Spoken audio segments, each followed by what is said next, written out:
Hi there, and welcome to this week's edition of Top End Track Talk.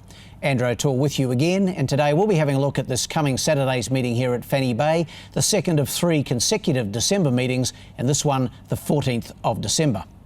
Considering we raced last week, the fields have held up pretty well for Saturday, although another rider or two would have made all the difference. Nevertheless, some decent fields have been assembled, and I'm looking forward to a couple of races in particular, the 0 to 64 1200 and the 0 to 70 1100 metres, races 2 and 3 on the card.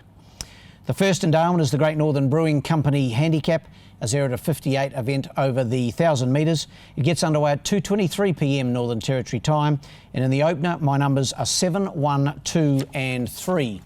I think he could be in for a pretty good day, local trainer Chris Pollard.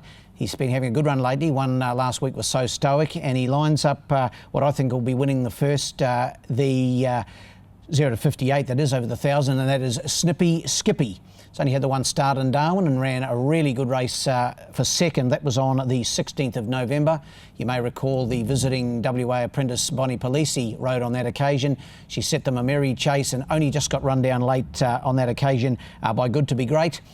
Barry Huppert's the senior rider who does a lot of riding for Chris Pollard. He takes the mount on Saturday, and I think Snippy Skippy can be winning in this small field and over the same trip of 1,000 metres. 7 on top for me. Ahead of number 1, Good to Be Great. Has a bit of weight to carry, 59.5 kilograms, whereas Snippy Skippy gets away with just 55. Has drawn one. Paul Shire's on. Interesting riding engagement for trainer Phil Cole. Was a winner 3 starts back, as we know. Last couple of runs have only been ordinary, but prepared to allow him another chance. And for third, number 2, Tregoric. I think this horse will be improved by his first up run here on the 16th of November. Brendan Davis for his partner Felicia Bergstrand.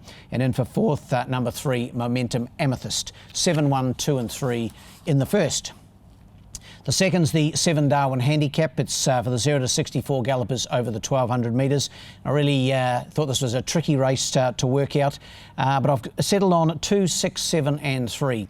2 on top here, Chris Pollard again, Twilight Manoeuvre, and Barry Huppert's once again in the saddle.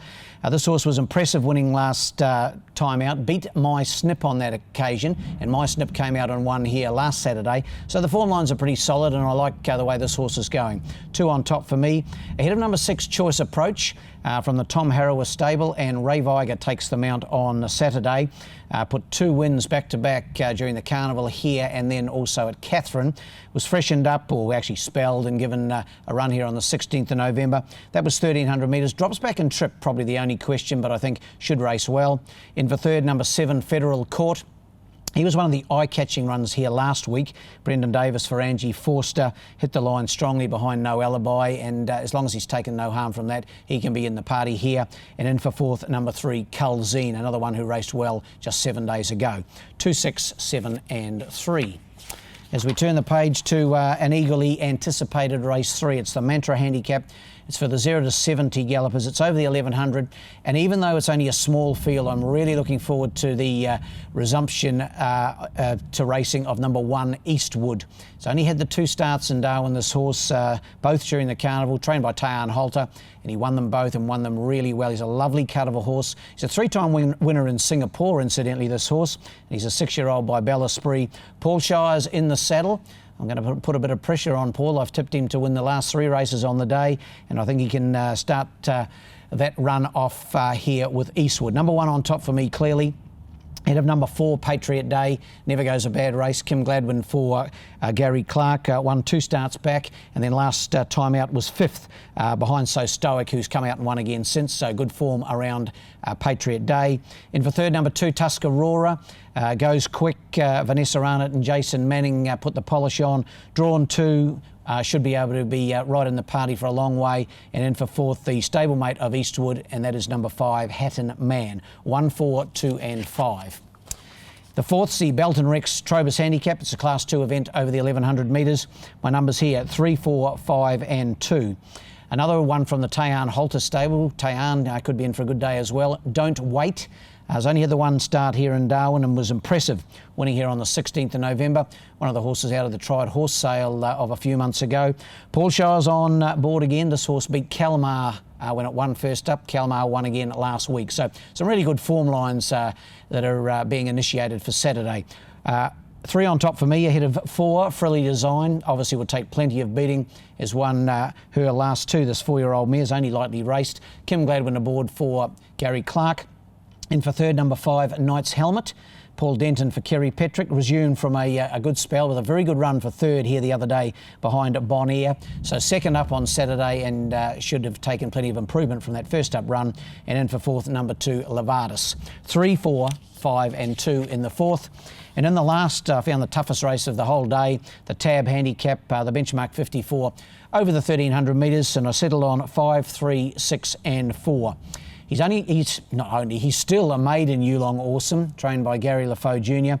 Paul Shires, as I've mentioned, I've put real pressure on Shearsy this week, tipping him to win the last 3. But I just like the way this horse got to the line the other day over 1100 metres. This is 1300, and I think that's what he's crying out for, a bit of ground. It suits him, I reckon, this trip. He was only beaten 2.7 lengths the other day by Bon Air. Still a maiden, that's the only impediment, I suppose, here. He's racing against horses that have won a race, but I'm prepared to risk him. 5 on top for me. Ahead of number 3, My Tradition, from the Chris Pollard stable. Barry Huppett's aboard. Probably wants further than 1300 to be fair, but his run the other day over this trip was good behind Trebler, finished third and should race well again. And for third, number 6, Awesome Mo. Whether this horse lines up or not remains to be seen. He's still without a rider, the Carl Spry trained galloper, but his run the other day behind My Snip was good. And my fourth selection, number 4, Roadstorm. He's another one that wants more ground probably than this 1300, but Raymond Viger riding for Gary Lafoe, I thought that was probably a worthwhile riding engagement. 5, 3, 6 and 4 in our last. The best bet of the day comes up in race 3, number 1, Eastwood. Really like this horse. He's a lovely animal. If you get a chance to have a look at him on Saturday, do so. He's a beautiful cut of a thoroughbred. Well, the best rough is in race 5, number 7, Compare. Race 5, number 7, Compare. The $50 Garrett's Horse and Hound voucher for our last meeting here in Darwin last Saturday, the 7th of December, goes the way of popular jockey Kim Gladwin, who was at the double last week, courtesy of No Alibi and Kalmar. Kim has been a top rider for many years now, and he was certainly in his best form last week. His ride on No Alibi especially was a beauty. And no doubt Kim will be in to see his old mate David Bates and the team there at Garrett's Horse and Hound in Winnellie at any tick of the clock to pick up that voucher. In our next top-end track talk segment, trainers will be in line for the voucher. That applies to this Saturday's meeting, of course, the 14th of December. Well, that wraps up this edition of Top End Track Talk, and Track Talk actually takes a bit of a hiatus now over the Christmas and New Year period. There will be no Track Talk for next week's meeting here on the 21st of December, nor for the meeting on the 4th of January, and we'll resume again for the meeting on the 11th of January. Before you know it, it'll be Australia Day, and we'll be heading into the new year all guns blazing. But on behalf of my trusty cameraman Fletcher Waters, I wish you all the very best for the festive season, and we'll see you again in 2020. But in the meantime, good luck and good punting.